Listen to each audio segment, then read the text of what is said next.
அன்பு குழந்தைகளே வணக்கம். தெனாலிராமன் கதைகளை உங்களுக்கு சொல்லணும் அப்படின்னு நான் ஆசைப்பட்டேன். அதனால் இன்றைக்கி உங்ககிட்ட நான் பகிர்ந்துக்கிறேன். அரசவையில் தெனாலிராமன் அப்படிங்கிற கதையை பற்றி நாம் இப்போ பார்க்கலாம். ராமன் அவர் பிறந்த ஊர் தெனாலி. அந்த ஊரில் நல்ல நகைச்சுவையாலும் நல்ல புத்தியோடையும் பேரும் புகழுமோட இருக்கார். ஆனால் அவருக்கு இது மகிழ்ச்சியை தரல. காரணம் என்ன அப்படின்னா, நாடு முழுவதும் நம்மளை பற்றி பேசணும், நம்முடைய புகழ் பரவணும் அப்படின்னு நினைக்கிறார். அப்போ என்ன பண்ணுறாரு அப்படின்னா, கிருஷ்ணதேவராயருக்கு கலை கவிதை அப்படின்னா ரொம்ப உயிர் அப்படிங்கிறத தெரிஞ்சுக்கிட்டார். அப்போ நம்ம எப்படியாவது அரசவைக்குள்ளே நுழைஞ்சிட்டோம் அப்படின்னா நம்முடைய அதிர்ஷ்டத்தை இருக்கா இல்லையா அப்படின்னு தெரிஞ்சுக்கலாம். ஆனால் அந்த அரசவைக்குள்ளே எப்படி போகலாம் அப்படின்னு யோசிக்கிறார்.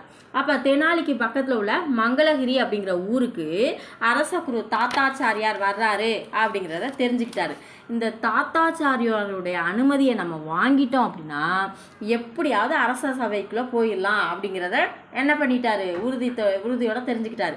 இப்போ தாம் எழுதிய பாடல் தொகுப்பெல்லாம் என்ன பண்ணுறாரு, எடுத்துக்கிட்டு அரச குருவை போய் சந்திக்கிறாரு. அப்போ தான் எழுதிய பாடல்களை அவர்கிட்ட கொடுக்குறாரு. அந்த பாடலை பார்த்த அரச குரு என்ன பண்ணுறாரு, அவருடைய கவிதைகளால் ரொம்ப என்ன பண்ணார், கவரப்பட்டார். இப்போ அதனால தனக்கு எப்படியாவது அரச சபையில் சீக்கிரம் இடம் கிடச்சிரும் அப்படின்னு ராமர் என்ன பண்ணுறாரு, கனவு காண்றாரு. இப்போ ராமனுடைய மகிழ்ச்சிக்கு எல்லையே இல்லை. வீட்டுக்கு போகிறாரு. சீக்கிரம் ராஜகுருக்கிட்டேருந்து தனக்கு அழைப்பு வரும் அப்படின்னு நினைக்கிறாரு. ஆனால் நாட்கள் போச்சு. ஆனால் ராஜகுருக்கிட்டேருந்து எந்த ஒரு அழைப்பும் வரவே இல்லை, அரச குருக்கிட்டேருந்து. அப்போ அரண்மனையிலேருந்து எந்த தகவலும் வரல. அப்போ ராமன் விஜயநகரத்துக்கு போயிட்டு அந்த அரச குருவை சந்திக்கணும் அப்படின்னு தீர்மானிக்கிறார். அதனால என்ன பண்ணுறாரு அப்படின்னா, தன்னுடைய சொத்துக்களை எல்லாமே விற்றுட்டு குடும்பத்தோட விஜயநகரத்துக்கு போகிறாரு. இப்போ ராஜகுரு தங்கியிருந்த அந்த இடத்துக்கு போய் சேர்ந்துட்டாரு. ராமன் வேலைக்காரர்கிட்ட என்ன சொல்கிறாரு அப்படின்னா, தனக்கு அரச குருவை பற்றி நான் தெரியும் அப்படின்னு சொல்கிறார். அப்போ தெரியும்னு சொன்னோன்னா அந்த வேலையாட்கள் இவரை உள்ளே அனுப்புறதுக்கு யாரும் தடை விதிக்கலை. அப்போ இவர் என்ன பண்ணிட்டாரு, உள்ளே போயிட்டார். ராமனை பார்த்த அந்த அரச குரு அதிர்ச்சி அடைகிறாரு. ஏன் அப்படின்னா, நாம் வாக்கு கொடுத்துட்டு வந்தோம், நம்ம வாக்கை இவன் நம்பி இருக்க மாட்டான் அப்படின்னு நினச்சி அரசர்கிட்ட இவரை பற்றி இவர் சொல்லவே இல்லை. அதனால திடுதுப்புன்னு நின்னோன்னா இவருக்கு அதிர்ச்சி ஆயிடுச்சு. அப்போ அந்த வேலையாட்களை கூப்பிட்டு, என் அனுமதி இல்லாமல் யாரையும் ஏன் உள்ளே அனுப்புறீங்க அப்படின்னு சத்தம் போடுறாரு.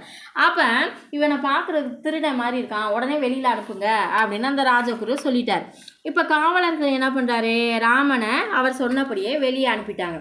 தாத்தாச்சாரியருடைய இந்த நடவடிக்கையால் மிகுந்த கோபம் அடைகிறாரு தெனாலிராமன். அது மட்டும் இல்லாமல் இவரை எப்படியாவது பழி வாங்கணும் அப்படின்னு தீர்மானிக்கிறார்.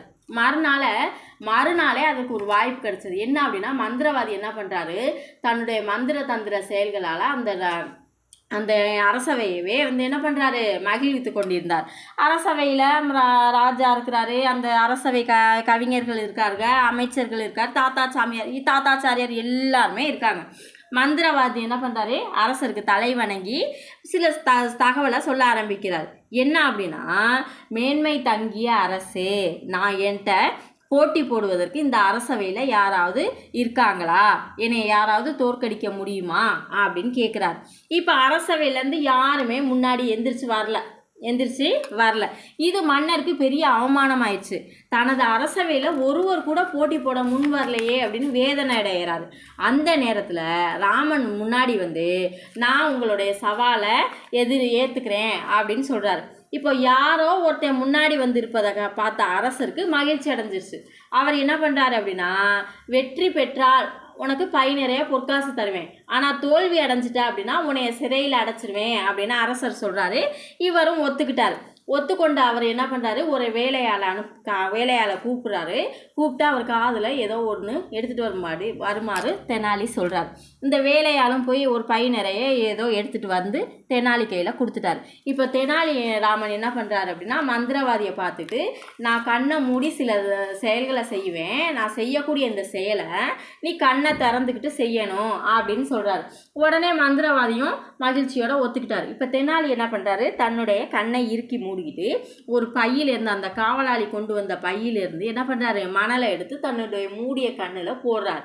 உடனே இதை பார்த்த மந்திரவாதி, நான் தோத்துட்டேன் அப்படின்னு சொல்கிறாரு. ஏன் தோத்துட்டேன் அப்படின்னு சொன்னால், கண்ணை திறந்துக்கிட்டு மண்ணை கொட்ட முடியாது, அதனால் நான் தோத்துட்டேன் அப்படின்னு தன்னுடைய தோல்வியை ஒத்துக்கிட்டார்.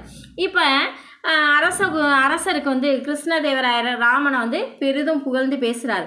அவனுக்கு பை நிறைய தங்க காசாக கொடுக்குறாரு. அப்புறம் ராமர்கிட்ட சொல்கிறாரு, நீ மிக சிறந்த அறிவாளி, இன்னையிலேருந்து உனக்கு அரசவையில் இடம் இருக்குது அப்படின்னு சொல்லிட்டாரு. இப்போ ராமன் என்ன பண்ணுறாரு, மன்னனை வணங்கி அரசருக்கு தன்னுடைய நன்றியை தெரிவிக்கிறாரு. ஏன் அது மட்டும் இல்லாமல் ரொம்ப மகிழ்ச்சி அடைகிறாரு. ஏன் அப்படி நன்றியை தெரிவித்தார் அப்படின்னா, அரசர் இவர் தாத்தாச்சாரியாருடைய சிபாரிசில் இவர் போல தன்னுடைய சொந்த முயற்சியாலே அரசவையில் இவருக்கு இடம் கிடச்சிச்சு. ராஜகுருவை பார்த்து சிரிக்கிறாரு. ராஜகுரு கல்வி கேள்விகள்லாம் சிறந்த புத்திசாலியாக இருந்தாலும் அந்த மந்திரவாதியுடைய போட்டியை ஏற்றுக்கல. ஆனால் ராமன் ரொம்ப சிறுவனாக இருந்த போதிலும் தன்னுடைய தந்திரமான நடவடிக்கையால் என்ன பண்ணுறாரு, வெற்றியை பெற்று அரசவையில் இடம் பெற்றார். இது மூலம் உங்களுக்கு என்ன தெரியுது அப்படின்னா, சொல்லணும் அப்படின்னு ஆசைப்பட்றேன் அப்படின்னா, விடாமுயற்சி அப்படிங்கிற ஒன்று இருந்துச்சுன்னா நமக்கு வெற்றி தரும். தோல்வியை கண்டு துவண்டு போகக்கூடாது. எதுக்குமே என்ன பண்ணணும் அப்படின்னா, எதிர்நீச்சல் போட கற்றுக்கணும். எந்த விஷயமா இருந்தாலும் நீங்கள் என்ன பண்ணணும், நம்மால் முடியும், என்னால் முடியும் அப்படின்னு என்னால் மட்டும்தான் முடியும்னு நினைக்கக்கூடாது. என்னால் முடியும் அப்படின்னு என்ன பண்ணுங்க, நம்பிக்கையோட எல்லா செயல்லையும் நீங்கள் ஈடுபட்டீங்கன்னா நீங்கள் ஒரு சாதனையாளர் தான். வெற்றி நிச்சயம். தோல்வியை கண்டு துவண்டு போகக்கூடாது.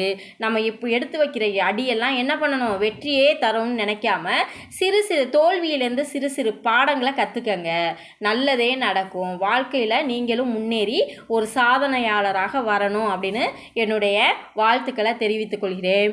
நான் என்னுடைய பதிவு உங்களுக்கு பிடிச்சிருந்தது அப்படின்னா, குழந்தைகளே, என்னுடைய வீடியோ சேனல் உங்களுக்கு பிடிச்சிருந்தது அப்படின்னா சப்ஸ்கிரைப் பண்ணுங்கள், லைக் பண்ணுங்கள், ஷேர் பண்ணுங்கள். நல்ல நல்ல குட்டி கதைகளோட உங்களை மீண்டும் சந்திக்கிறேன். நன்றி, வணக்கம், வாழ்க வளமுடன்.